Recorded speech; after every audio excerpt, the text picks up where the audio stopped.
নমো কৃষ্ণ শংকৰ গুৰু হৰি ৰাম ৰাম হৰি ৰাম হৰি ৰাম। বলৰামক বসুদেৱ দৈৱকী বন্ধু বান্ধৱসকলে অৰ্জুনক ক্ষমা কৰি দিবলৈ কৈছে আৰু যৌতুক প্ৰদান সুভদ্ৰাক। পদ অষ্টম ভাগ। ৰাম অনন্তৰে বসুদেৱ দৈৱকী সুন্দৰী আনু বন্ধু বান্ধৱ বয়োধৱ আদি কৰি সবে যাই ৰামক বুলিলা পিয়বাক অৰ্জুনক খমি বাপ জীয়ায় আমাক আছে সুভদ্ৰাৰ আগ ধৰিতা কমন অৰ্জুনক চাৰি নবৰিব নজন এতেকে খমিও বাপ কুলৰ পদীপ লোভিল সুভদ্ৰা বিষ্ট স্বামীৰ সন্তাপ।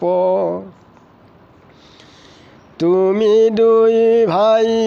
যে বেথাকা কইলানি কোনে বাদ দিব পাৰে তিনি ভুৱনে অৰ্জুন তপৰে কোন আছে নৰবৰ কোটি দুৰ্যোধন যাৰ নপাৱে ওচৰ পঠায়ো যৌতুক বৰ কইনাৰ উচিত তোমাৰ সে ক্ষমা ধৰ্ম ৰৈল পৃথিৱীত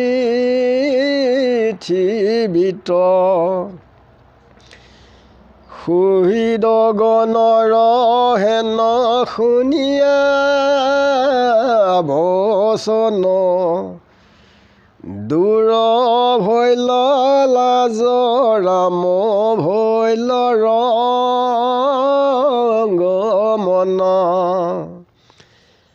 আকাশত দেৱ বাদ্য কৰে দে বচয় সাধু বল ভদ্ৰ বুলি পুষ্প বৰিষয়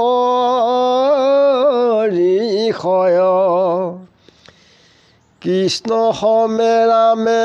পাছে গৈলানি ঘৰ অৰ্জুনক পঠাই দিলা যৌতুক বিস্তৰ সুভদ্ৰাক যোগ্য দিব বস্ত্ৰয় অলংকাৰ পৰম হৰিষে ৰামে দিলত পাৰ যত গৃহস্থৰ উপোস কৰব বস্ত্ৰুচয়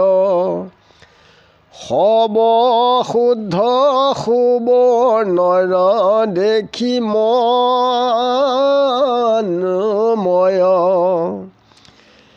অমূল্য নিৰ্মল বৰ হয় যে আদি কৰি পাছতে পঠাইল ৰথ শকত যত ভৰি সুবৰ্ণৰয় অলংকাৰে মন্দিৰ হস্তিশয় পথালন্তৰথয় সংখ্যাত বৰহয়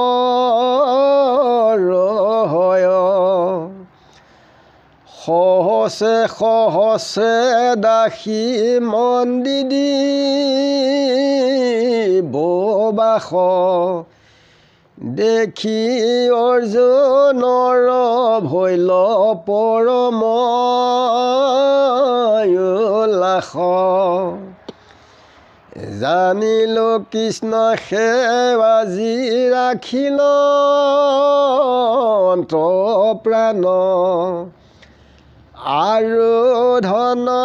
দিয়া পথালন্ত কৰি মান ৰামৰ প্ৰতিজ্ঞা ভংগ সুভদ্ৰা হৰণ কৃষ্ণৰে সে প্ৰসাদত ৰহিল জীৱন কিনো কৃপাময় দেৱ প্ৰভু চক্ৰপ্ৰাণী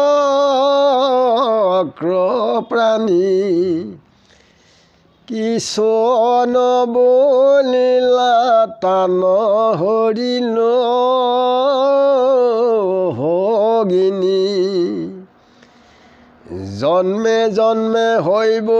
তান চৰণ দাস তান পদ পংকজত হৌক মোৰ আশ এই চিন্তি আনন্দে নাচন্ত যে নৱাতি শুভদাৰ মুখ চাই মিলে মহাপ্ৰীতি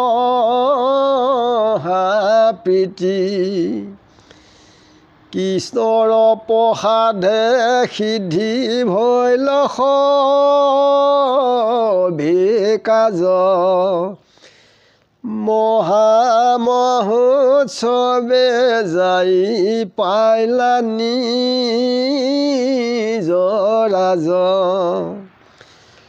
শুনি মহাৰংগ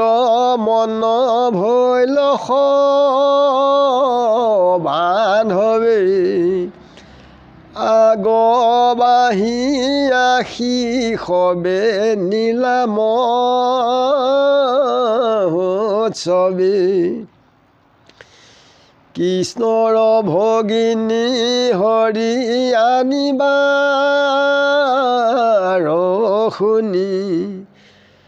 দ্ৰৌপদী বুলিলা ৰাখি পৰিহাসবাণী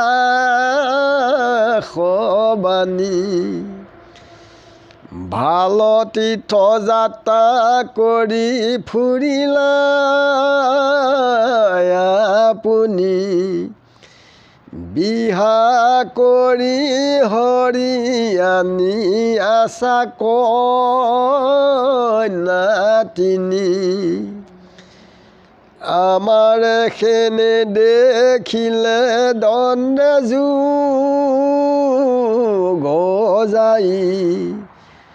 জানো প্ৰভু তোমাৰ আমাক দয়া নাই এই মতে প্ৰিয় বাক্য ভাষিলা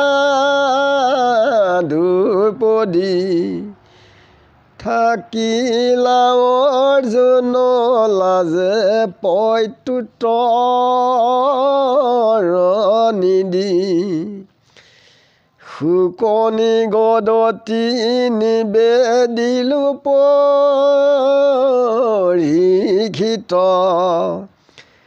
তজু পিতামহী মহাশান্তিৰ চৰিত্ৰ পিতামহ অৰ্জুনৰ শুনিলা জয়তি কোন সিদ্ধি নসাধয় কৃষ্ণৰ ভকতি।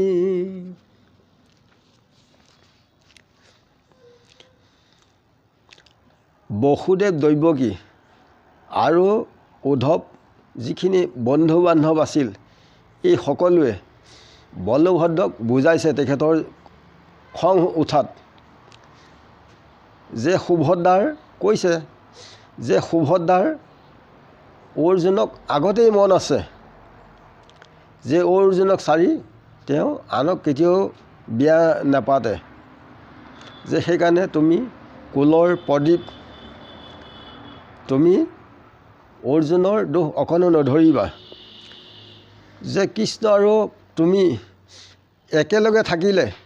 এই সংসাৰত তিনি ভুৱনত স্বৰ্গ মৰ্ত্য পাতালত কোনেও অপবাদ দিব নোৱাৰে, যে অৰ্জুনতকৈ বৰ কুটিত দুৰ্যোধনৰ ওচৰ চাপিব নোৱাৰে অৰ্জুনৰ ওচৰ। তাৰ পাছত ক'লে যে তেতিয়া বলভদ্ৰৰ খং ক্ৰোধ নাইকিয়া হৈছে আৰু কইনাক যৌতুক দিবৰ কাৰণে তেওঁলোকে মনস্থ কৰিছে যে আকাশত দেওবাদ্য বাজিছে আৰু পুষ্প বৰ্ষণ কৰিছে। কৃষ্ণ বলভদ্ৰ গৃহলৈ গৈ সুভদ্ৰাক যিখিনি যৌতুকৰ প্ৰয়োজন অলংকাৰ আদি কৰি গৃহস্থৰ যিখিনি প্ৰয়োজনীয় বস্তু এই সকলোবিলাক শুদ্ধ সুবৰ্ণৰ অমূল্য সজ্জা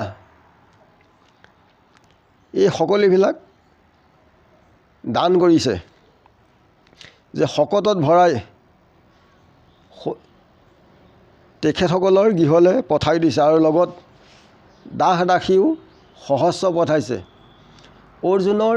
বৰ তেতিয়া আনন্দ লাগিছে যে কৃষ্ণৰ কাৰণে মোৰ আজি প্ৰাণ ৰ'ল,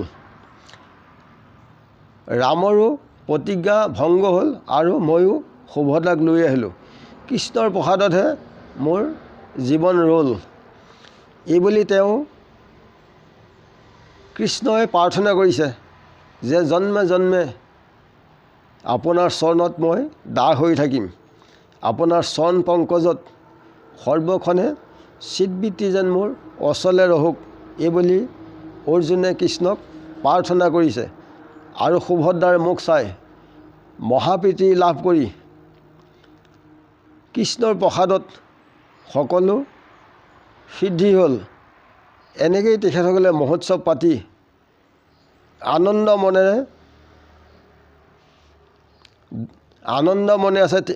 মনে গৃহলৈ গৈ থাকোঁতেই যেতিয়া গৃহ পাইছে তেতিয়া দ্ৰৌপদীয়ে পৰিহাস কৰিছে যে তুমি ভাল তীৰ্থক্ষেত্ৰ কৰিলা, তীৰ্থক্ষেত্ৰ কৰিবলৈ গৈ তিনিগৰাকী কইনা তুমি বিয়া পাতিলা, যে মোক নেদেখিলে তোমাৰ দণ্ডে যোগ যায়, যে আমালৈ আপোনাৰ অকণো দয়া নাই বুলি দ্ৰৌপদীয়ে অৰ্জুনক কৈছে। আৰু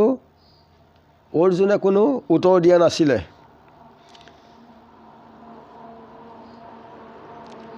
এই কথাখিনি শোকমুনিয়ে পৰীক্ষিতক কৈ আছে, অৰ্থাৎ আমাৰ মনুষ্য লোকসকলকে এই কথাখিনি কৈ আছে যে বেদৰ তত্ত্ব আহৰণ কৰাই হৈছে অৰ্জুন, যে বেদৰ যি সুতত্ত্ব সৎভাৱে ল'লেই তেতিয়া সুভদ্ৰা হয়। এই গুণখিনি আমাৰ মনুষ্য লোকত থাকিব লাগে, যে অৰ্জুনৰ সুভদ্ৰাক লাভ কৰিবৰ কাৰণে তেখেতৰ যোগ্যতা থকাৰ কাৰণে সুভদ্ৰাক তেখেতে লাভ কৰিলে। ঠিক ঈশ্বৰ সিদ্ধি আমাৰ যিবিলাক ইন্দ্ৰিয়ৰ বৃত্তি আছে এই সকলো ঈশ্বৰ কৰ্মত লগালেই সুগম হয়। ইমানতে খবৰ চত সেৱজনে আজি লাগিছে গুৰু কৃষ্ণ কৃষ্ণ হৃদয়ানন্দ কৃষ্ণ।